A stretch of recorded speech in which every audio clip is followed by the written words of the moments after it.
Bismillah ar-Rahman ar-Rahim. Now, this is the Battle of Ahzab, very briefly.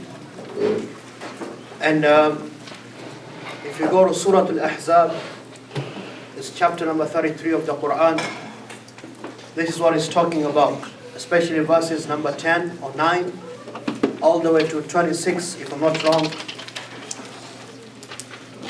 Surah Al-Ahzab is specifically about this battle. And that is where Allah subhanahu wa ta'ala says, وَكَفَى اللَّهُ الْمُؤْمِنِينَ الْقِتَالِ. And Allah, He sufficed the believers from fighting. Allah, He sufficed the believers from fighting. And that is what it means. It means what? They didn't have to fight really. Allah is the one who sent the wind and the angels, and Allah destroyed those enemies. Now when this had happened, when the Ahzab, they left, the Muslims, they came back to Medina proper, meaning the city.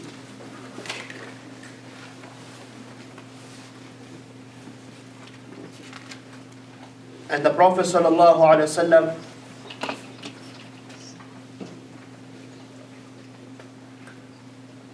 he went to his house and he took out his body armor.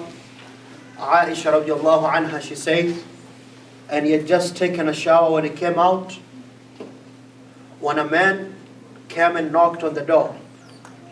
And I opened the door and I saw it was Dihya al-Kalbi radiallahu anhu, the famous Sahabi Dihya al-Kalbi. And he asked to see the Prophet sallallahu alaihi wasallam. So I asked the Prophet sallallahu alaihi wasallam, he said, let him in. When he came in, right when he left, the Prophet sallallahu alaihi wasallam, he said, Hada Jibreel. This was Jibreel. And we mentioned before, guys, how the many times when Jibreel alayhi salam would come in the form of a human being, he would come in the form of this Sahabi called Dihya al-Kalbi, because he was very handsome, and that is who Allah He chose. Every Sahabi had his special excellence. Dihya al-Kalbi was the one who Jibreel would come in his form. So nobody would even know. Like Aisha thinks Dihya al-Kalbi is just seeking permission to enter. When he left, the Prophet ﷺ said, Hada Jibreel, this is Jibreel. He just came to me and he said to me, Ya Muhammad, قَدْ وَضَعْتَ السِّلَاحِ. You have put down your arms, your weapons. وَاللَّهِ مَا وَضَعْنَاهُ فَخْرُجْ إِلَيْهِمْ. We, the angels, have not put down our weapons, so go out to them. To them meaning who? Banu Qurayza, obviously. This enemy has gone, but there's still the enemy who's inside the city. Okay, who's inside the city. The Prophet ﷺ asked, فَإِلَىٰ أَيْنَ, where? And Jibreel or Dihya al-Kalbi, he pointed to Qurayza. So the Prophet ﷺ, he came out and he announced to the Muslims. And he said to them something which is very significant in the life of the Muslim today. He said to them, أَلَا لَا يُصَلِّيَنَّ أَحَدُكُمْ أو أَحَدٌ مِّنكُمْ الْعَصْرَ إِلَّا فِي بَنِي قُرَيْظَةَ. أَلَا لَا يُصَلِّيَنَّ أَحَدٌ الْعَصْرَ إِلَّا فِي بَنِي قُرَيْظَةَ. None of you should pray Asr, which was the coming prayer. So this was obviously right after Dhuhr. None of you should pray Asr unless or until he is at Banu Qurayza. I want you to listen again. Like I said, this affects your life today. None of you should pray Asr unless he's at Qurayza. So everyone started to prepare. This is the hadith of Imam Muslim. And some of it say Dhuhr, because it seems some of them had not prayed Dhuhr. Okay? So the Prophet ﷺ, he said that to them. So they set out. They set out to Qurayza. Why are they setting out to Qurayza? We've talked about that. Because Qurayza have declared war. The Muslims had a peace treaty with them, and they tore up the peace treaty and said, no, we are going to fight you. The Muslims are peace-loving, good people. That's what Islam is about. You have seen that in the Seerah. Where if anyone threatens the Muslims with war, there's nothing wrong. Islamically, logically, humanically. That's not a war I just made it up for you to fight. Animals do that. If you corner an animal, it's going to fight you back. You get it? Especially the people who you had peace with.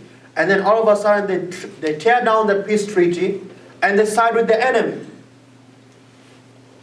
So he told them, do not pray Asr until you're at Banu Qurayza. So they set out, the Sahaba radiallahu anhum, roughly 3,000 men. Now this is when the great, it's not great actually, the great incident about the differing happened. So while they were traveling to Qurayza, the sun was about to set. Remember, this is the end part of Medina. So either they were walking or they were riding, meaning Asr was about to end. So they divided, they split into two groups, the Sahaba radiallahu anhu. Some of them said, Asr is about to end, and you have known now the importance of Salatul Asr. We have to pray Asr before the sun sets. So they stopped and they prayed Asr on the way, before they reached Qurayza. And they say the only reason the Prophet ﷺ told us that is that we should rush to Qurayza. He said, don't pray Asr unless it's Qurayza. It doesn't mean literally. It means you should rush to Qurayza. It doesn't mean his words were a permission for us to miss the prayer completely. No. You have to pray Asr before the sun sets. So they prayed Asr. And the other group, they said no. The words of the Prophet ﷺ were clear. He said, don't pray Asr unless it's at Qurayza. Whether we reach there now at Asr or we reach tomorrow morning, doesn't matter. That is where we pray Asr. So they did not pray, they continued on. Tayyib? They continued on. Now, I'll come back to this story and this issue. I'll come back to it. If I forget, you have to remind me. So anyway, those who prayed, they prayed, and then they continued traveling. Those who didn't pray, they continued traveling until they all reached Qurayza, and then the Prophet ﷺ came after. Once they reached Qurayza, the Prophet ﷺ, obviously as you have known now, he has to leave someone in charge of Medina. Again, he left Abdullah ibn Maktum, the blind man, radiallahu anhu. And this time he gave the banner to be carried for the army to Ali ibn Abi Talib. Once he reached there, or before he reached there, he passed by some of his companions and he asked them, did you see anyone who passed you? And they said, yeah, we saw Dihy al-Kalbi. And he was riding a horse which its saddle was covered by green silk. And he said, sallallahu alaihi wasallam, that is not Dihy al-Kalbi. That is Jibreel. Allah sent him before us to fill their hearts with fear. When he reached there, the Prophet ﷺ, he called out to the highest of his voice, Ya ikhwat al-qiradati wal-khanazir. O you brothers of the monkeys and the pigs. Like those Jews who, before in the story of the sub, they were changed into apes and swines because of them disobeying Allah. When they heard that, they say, Ya Abul Qasim, ma kunta jahulan la fahasha. You are never someone to say these kind of words or someone who's going to say dirty words. But this is what? A time of war to a people who deserve it. Generally speaking, the Prophet ﷺ was the best human being, always and ever. But there's times which come, you have to be tough. And that is why he had the greatest complete personality. When it was time to be tough, it's time to be tough. And the Prophet ﷺ, he laid siege on them, because they were, as you have known before, those Jews, just like Nadir, just like Banu Qaynuqa, they had forts, strong forts which they used to fortify themselves in. And the Prophet ﷺ laid siege on them for 15 days. 15 days. Until they knew that the Prophet ﷺ is not going to give up. and they started to feel it. And they started to feel, the hardship of hunger.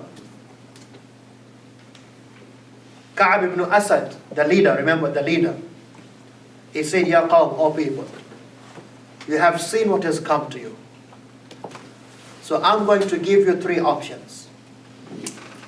Whatever you choose is up to you. 1, نتابع هذا الرجل ونصدقه. Let us follow this man and believe in him.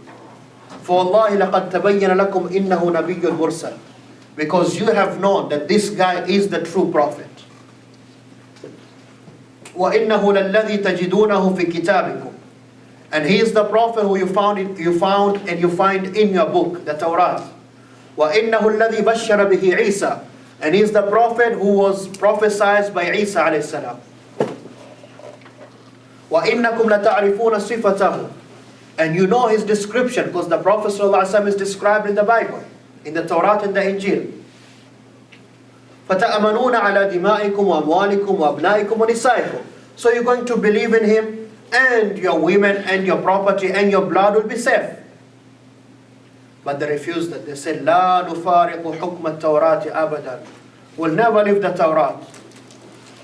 Even though the Torah tells them to believe in Muhammad sallallahu alaihi wasallam. Allah said, فَإِذَا أَبَيْتُمْ, if you refuse.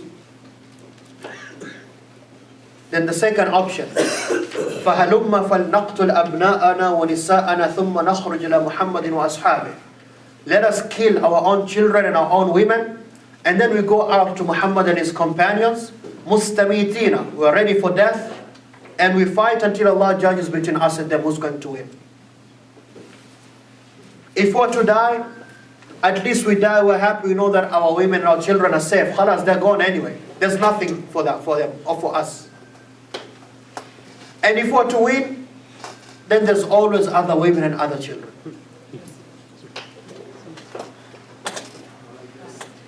When he said that to them, they said, La, naqtulu haulai al-masakin. These poor women and children, what they do that we kill them? فَمَا خَيْرُ الْعَيْشِ بَعْدَهُ. How can we have a good life after we kill our own children and women? He said, okay, then if you refuse this one, فَإِنَّ اللَّيْلَ لَيْلَةَ السَّبْتِ. Today is the night of Saturday. And you know that, Muhammad and his companions, they know that. And they know that on that Saturday, you as Jews, you cannot do anything. You cannot fight, you cannot walk. So maybe they might want to attack you. So I feel we should attack them first. And they said, كَيْفَ نُفْسِدُ سَبْتَنَا. How can we spoil our Sabbath? How can that happen? And you know what Allah has done, God has done to those before us who spoiled their Sabbath. They were turned into pigs and monkeys. Ka'b ibn Asad, then he said, the leader of them, he said, مَا بَاتَ رَجُلٌ مِّنْكُمْ مُنْذُ وَلَدَتْهُ أُمُّهُ لَيْلَةً وَاحِدَةً مِنَ الدَّهْرِ حَازِمًا. None of you, since your mothers gave birth to you, ever spent one day full of conviction for anything. You never know what you want. Now I told you to remember them before. Remember when Huyay ibn Akhtab came to convince Ka'b, the leader, to go against the Prophet ﷺ, one of the other leaders, Amr al-Sa'idi, he said what? He said, "Oh Jews, you know that this man is the truth and he's a real prophet. I feel you should only follow him. Or the least, you should not betray him, because Muhammad was only trustworthy and loyal to you." But they refused. Amr bin Sa'di, when he saw this, he said, "You remember Muhammad had given you a peace treaty, and he never betrayed you, but you betrayed him. And you are supposed to help him against the enemy, but you help the enemy against him. So I feel you should accept now. If you don't want to believe in him, give him the jizya, the tax, and be under him. And you know he'll accept you to stay under your religion. He won't bother you for your religion. Because that's the Muslim way. You want to stay Jew, Christian, whatever it is, the Muslim, there's no compulsion in the religion. When he said that, he said, نَحْنُ لَا نُقِرُّ لِعَرَبٍ. We can never be under the Arabs. He said, we can never be under the Arabs. That you are killed is better for us than that. That ego, that pride. So he said to them, Amr bin Sa'di, then I am free from you, and he exited. Now this was 15 days, imagine, after the siege. When they knew that there was no way out for them, they sent a message to the Prophet ﷺ. And they said, okay, we agree to surrender if you give us the same deal you gave Banu Nadir, the last Jewish tribe. Which is what? That you let us go free and we carry whatever we want to carry of whatever we own, of our wealth, whatever we can carry, and we leave. But the Prophet ﷺ refused. And he said, we don't want your wealth. You're a people who betrayed us not just once, twice. You didn't just go against the treaty, you actually aided the enemy against us in the most difficult time. When they saw that, they tried to reach out to their allies from the Ansar. Before they were Muslim, remember those Jews, they were allies with the Ansar, the Arabs of Medina. But they were told that they could not do anything. In terms of letting them go, no, that's not going to happen.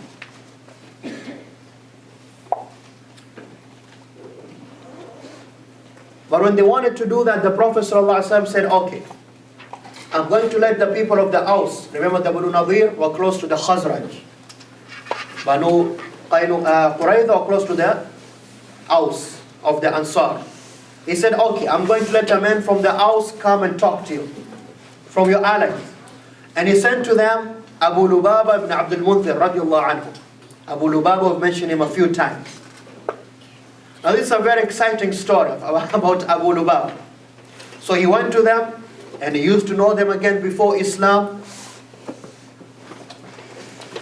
When they saw him, the men stood up to him and the women started to cry. And they said, look what has happened to us. What is going to happen to us? You think we're going to go under the hukm, the ruling of Muhammad? And Abu Lubaba, he said, yes. And then he pointed to his neck like that.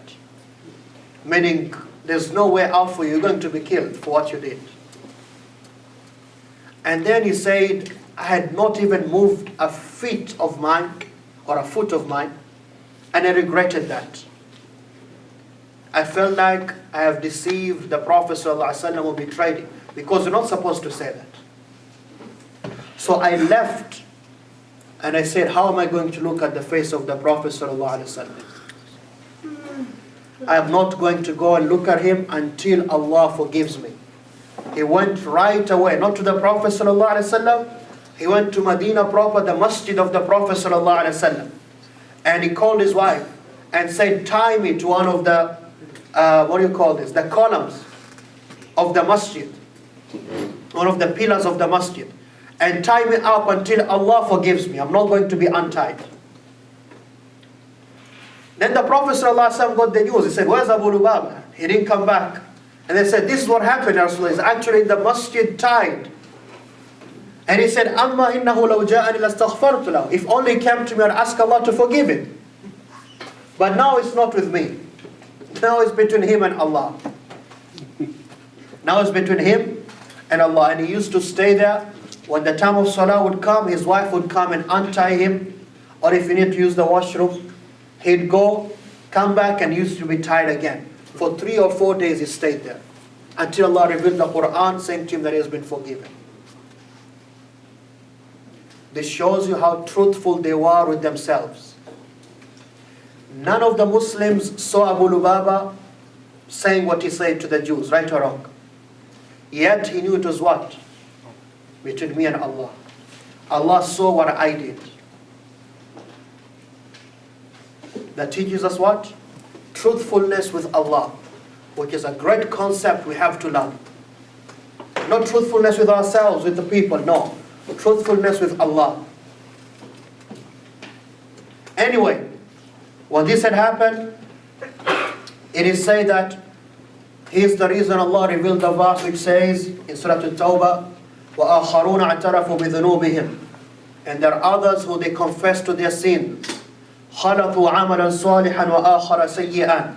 They have good actions they've done and some bad actions. عَسَى اللَّهُ أَن يَتُوبَ عَلَيْهِمْ. It is hoped Allah is going to accept their repentance. إِنَّ اللَّهَ غَفُورٌ رَحِيمٌ. Because Allah is the oft-forgiving, the most merciful. When this had happened though, Banu Qurayza, they decided to give up. So they say to the Prophet sallallahu alaihi wasallam, okay, we'll come under your rule. Even though Abu Lubaba told them what? That this is going to happen. Because Allah had filled their hearts with fear. And they were people who, full of betrayal, they could not even stand up for themselves. Like you saw, their leader gave them 3 options. They could not even pick one.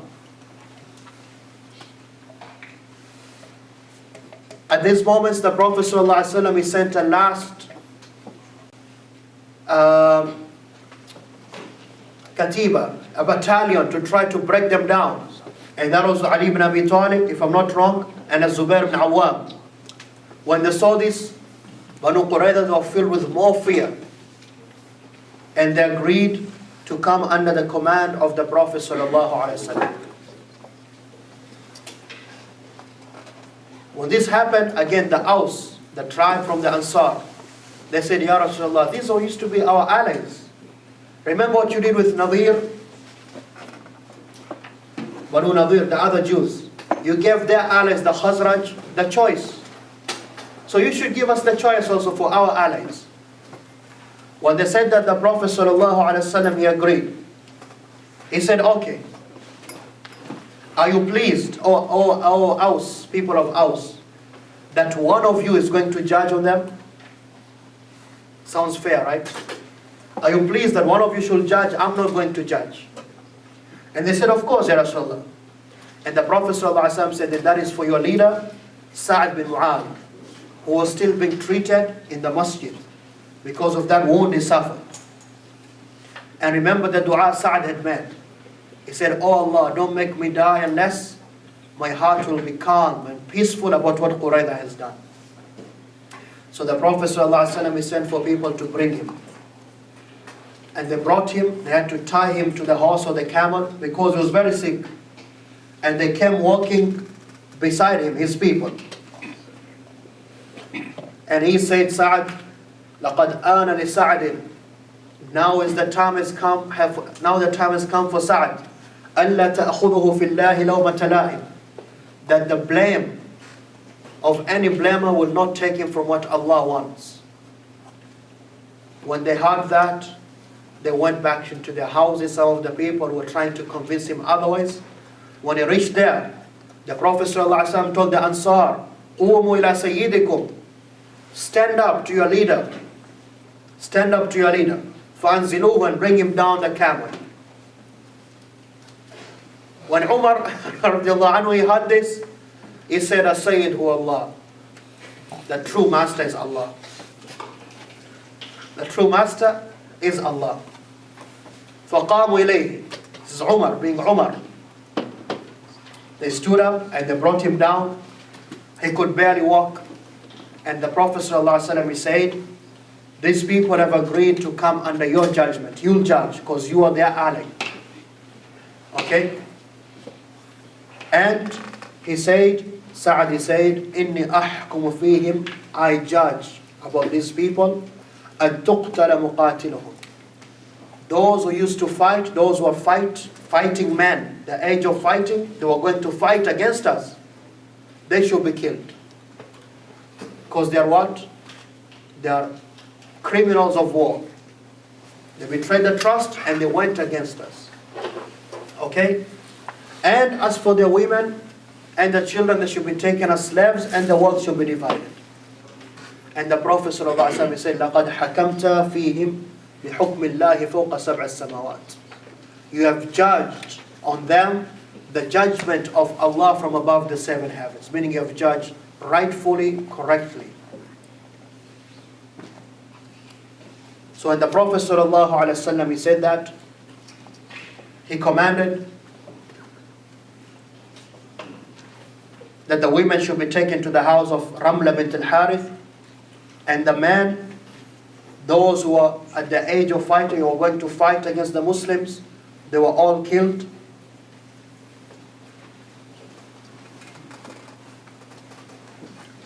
And one of them, of course, was Huyay ibn Akhtar.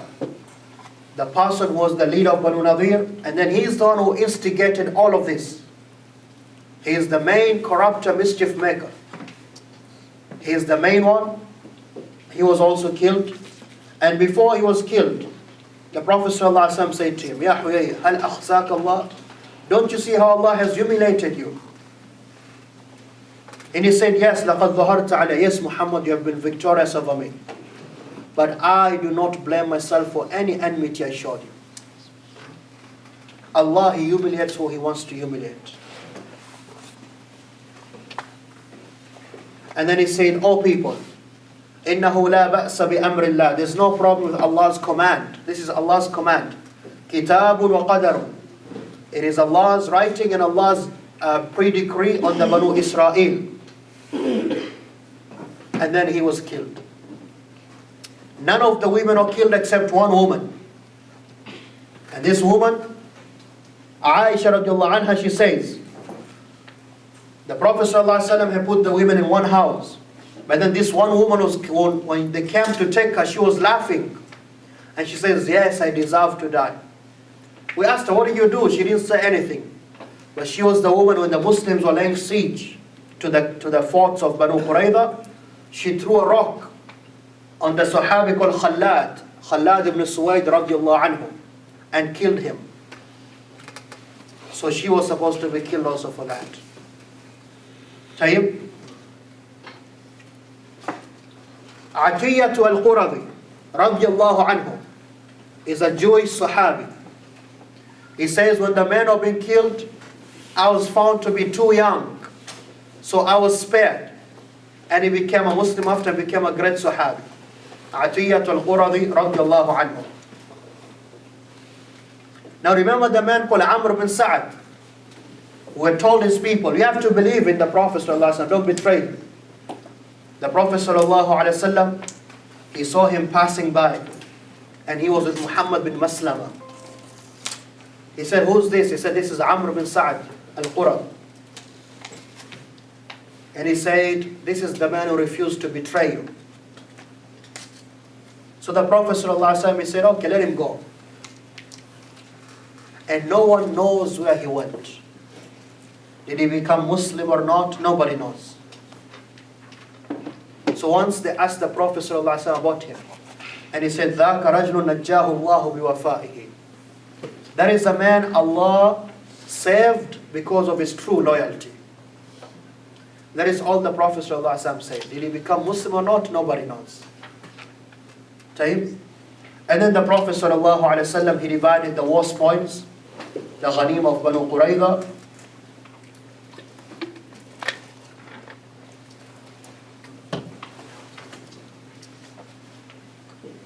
And from those, from the portion which the Prophet ﷺ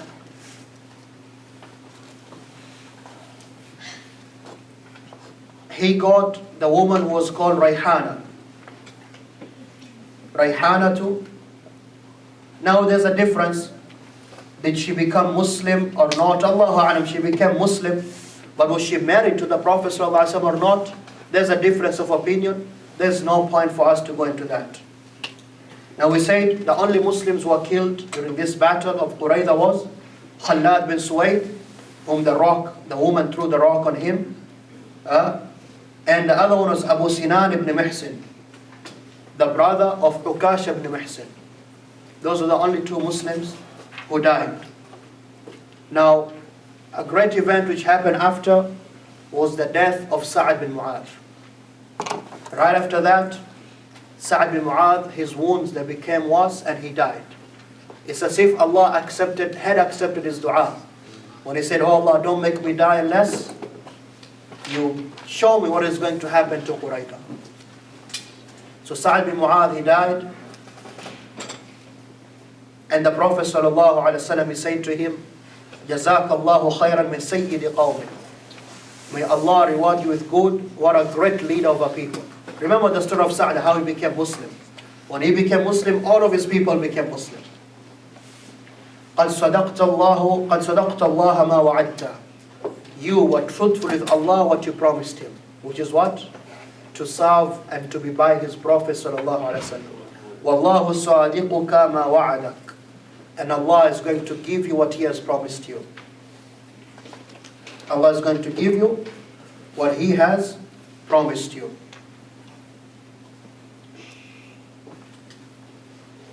And it is said that because once Sa'd he judged, they took him back to the Masjid. The one who brought the news of Sa'd's death was Jibreel alayhi salam to the Prophet sallallahu alayhi wasallam, who came to him and said, now listen to know how great Sa'd was.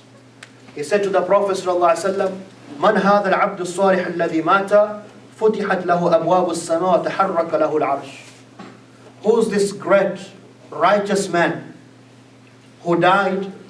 All of the doors of the heavens were opened for him, and the arsh, the throne of Allah, it shook for him. And the Prophet ﷺ said, that is Sa'd. And in one hadith it says, so I feared that because you're such a great man, the angels are going to be brought down to worship to wash him and to prepare him for burial, and he's going to be buried by the angels. So the Prophet ﷺ told his companions, we have to rush back before the angels bear us to him. That is how great of a man he was. When he got there, the Prophet ﷺ, he saw Sa'd crying. He saw the mother of Sa'd crying. And he said, sallallahu alayhi wasallam, or she was saying, Wayla Sa'd, woe to Sa'd, Sa'adan, for her son Sa'd. Hazamatan wa jiddan. Hazamatan wa jiddan.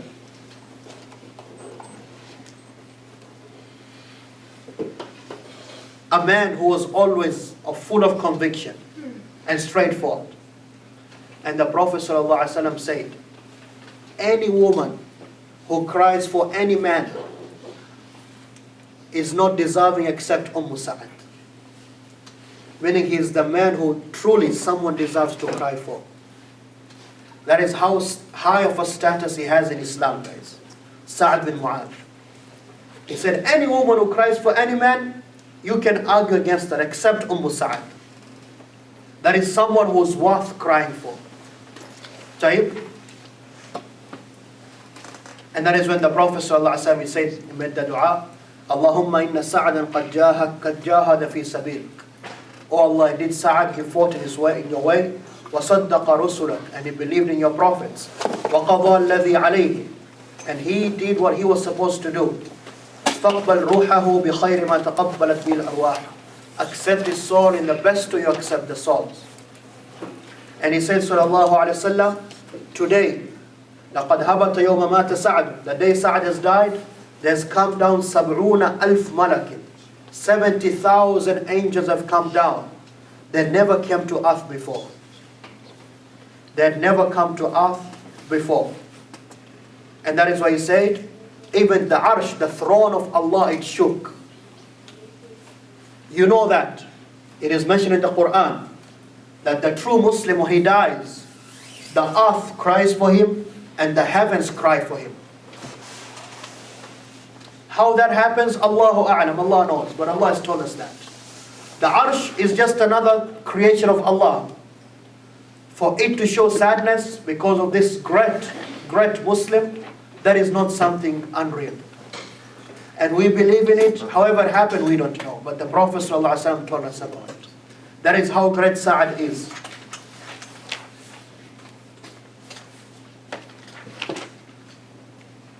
That is when once, after they prepared him, they washed him, they shrouded him, they were going to bury him when they carried him. One of the munafiqun, he said, how come he's so light? He's so light, meaning in weight. And the Prophet ﷺ is saying, it is not just you who are carrying him, there's angels carrying him. There's angels carrying him. That is why Aisha radiallahu anha, she said, the Prophet sallallahu alaihi wasallam, there was no one he was more sad for than his two companions, Abu Bakr and Umar, and then Sa'd. When Sa'd died, he was very sad. He was very sad. And she said, Aisha, when the day Sa'd died, Abu Bakr cried and Umar cried like no other day they cried. Until you could tell this is Abu Bakr crying and this is Umar crying. This is the death of Sa'd bin Mu'adh. That is why after years or a period of time, once the Prophet ﷺ was brought some nice material, silk material, which is soft and nice. And the Sahaba, remember, there were people who are poor. They have never seen this kind of things. They were being amazed by how soft it was. And the Prophet ﷺ said to them, أَتَعْجَبُونَ مِنْ لِينِ هَذِهِ. You're amazed by how smooth and nice these are? لَمَنَادِيلُ السَّعْدِ بِن مُعَاذ فِي الْجَنَّةِ خَيْرٌ مِنْهَا وَأَلْيَنَ. The handkerchiefs, the Kleenex of Sa'd in Jannah, Kleenex, which you use and throw away, they are better than this. They are better than this. Tayyib? And Sa'd bin Mu'adh used to be a tall man. Tall man, who was white, with a beautiful face and a huge beard. He died at the age of 37. You don't have to die at 50 for you to become a great Muslim. That's what we always say. You can achieve a lot by the time you reach 37. And they buried him, radiallahu anhu. And this was after Khandaq, as we said. And that is the death of Sa'd ibn Mu'adh, radiallahu anhu. Who, if you go back and read the Seerah again, you will see the great role he played from the time the Muslims came to Medina to this time. Which after this, now like we said, this was the beginning of the end for the disbelievers. So now Medina was clear of any of the Jews were all either banished or they were out, and the only people remaining were the munafiqun. Now, there's a few lessons we can learn from the Battle of Ahzab.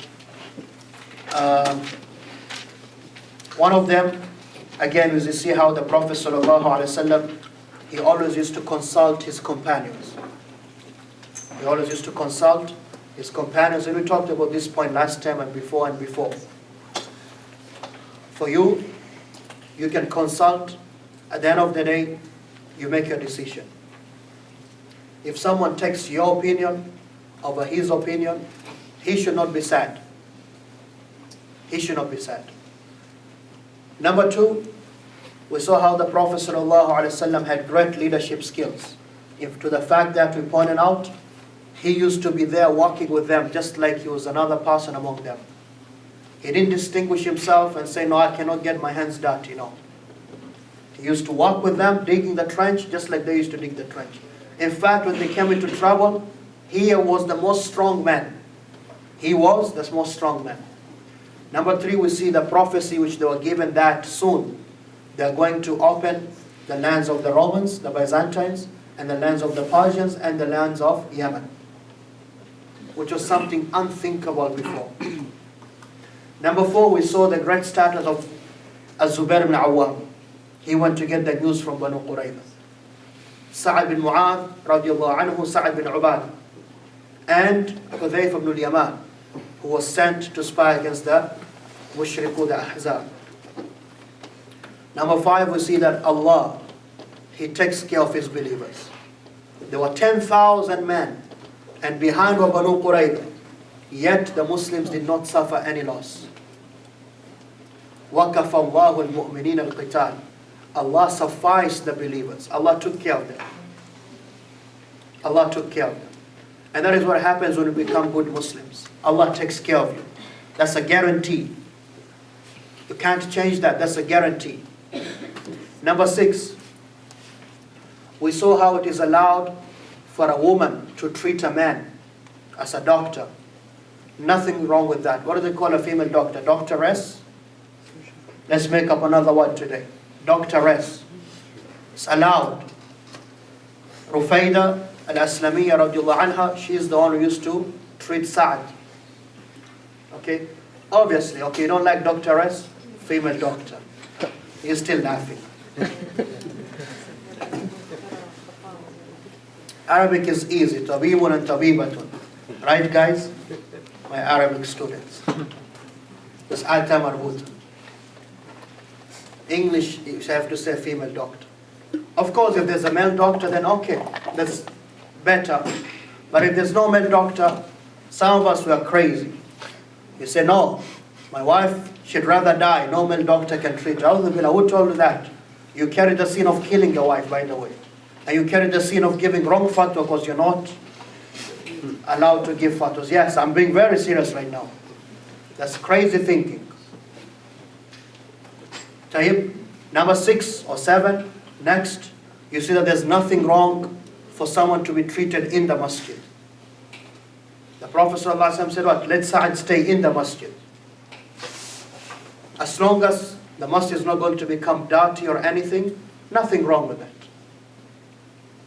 Nothing wrong with that. Number 8, we want to point out that war is deception.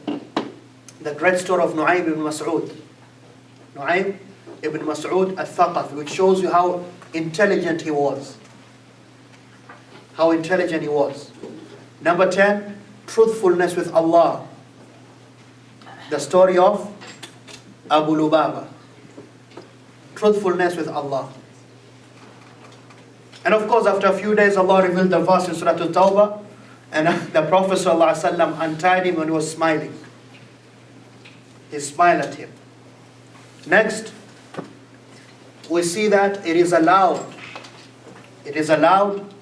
for a Muslim judge to judge in matters where there's no clear text. There's nothing wrong with that. You understand? For a Muslim judge, a mufti, to give a fatwa for something where there's no clear text. The Prophet ﷺ appointed Sa'd to do the judgment. Why? Because he was qualified. He was qualified to do the judgment. If a Muslim judge is qualified, mufti, sheikh, whatever you call him, he gives a judgment, you follow that, because that's his job. Next one, we see the issue about the difference, which we're going to talk about, inshallah. When the Prophet ﷺ told them, don't pray Asr until you are about Banu Qurayza. Next, we see that even if a Muslim, if a woman kills a man, she should be killed, especially if she confesses. And if a man kills a woman, he should be killed if he confesses. It's not a matter of, oh no, the woman is not equal to men. No, there's nothing like that. Tayyib. Next, we see that great dua we mentioned, by the way, I want to mention again. Allahumma astur awratina wa amid rawatina. Allahumma astur awratina. Oh Allah, cover our faults, our deficiencies, my bad qualities. Wa amin rawatina, and save me from what I fear. It's a great dua. Should be making always asking Allah to protect you. Next we see, guys, the great excellence of Sa'd bin Mu'adh radiallahu anhu. The great excellence he had. Right? How great of a man he was. Type next. Naam. الدعم من الله دائما يعني في الرعب في قلوبهم.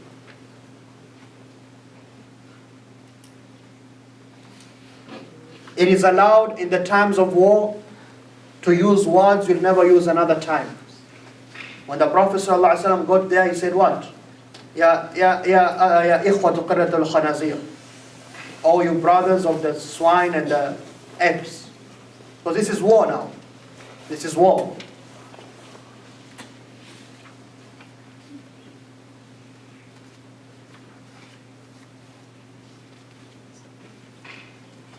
Next one we see, as Allah says in the Quran, تَحْسَبُهُمْ جَمِيعًا وَقُلُوبُهُمْ شَتَّى. The kuffar, you always think they're always united. but they're never united. They can unite briefly against the Muslims, but they're always differing between each other.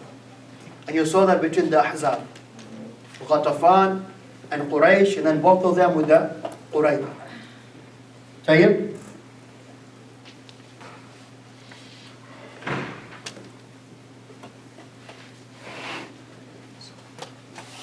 And next one we also see the status of who? Dihyatu al-Kalb. The man who Jibreel used to come in his form most of the times. Dihyatu al-Kalbi, that's his name. Radiyallahu anhu.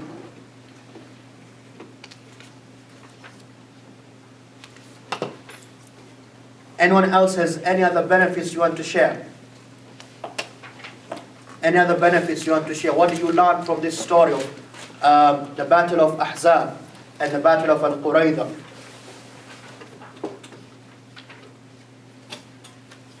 It is allowed to cry when someone dies, right or wrong. It is allowed to cry as long as you don't scream and wail and whatnot. The Prophet ﷺ said what? If there's someone who deserves to cry, it is Sa'd. So it is allowed to cry when someone dies. And Abu Bakr and Umar were crying for Sa'd. Saif? Good, next. Right? The Muslim is not bit or stung from the same hole twice. You learn that what the Banu Nadir they did to the Prophet ﷺ, those Jews, then Banu Qurayza did that. So he said to them, no, I'm not going to leave you like those ones they left. Because remember, the ones who caused all this problem are who? Huyay ibn Akhtab, who was left. He was the leader of Banu Nadir. And the Prophet ﷺ said, okay, we're not going to kill them, leave them. And he went, and then he's the one who came and incited Qurayza. So he said, no, it's not going to happen again. Muslim is not naive. Muslim is not naive. Some of you are naive, too naive. You know that last time I was beaten here, stung.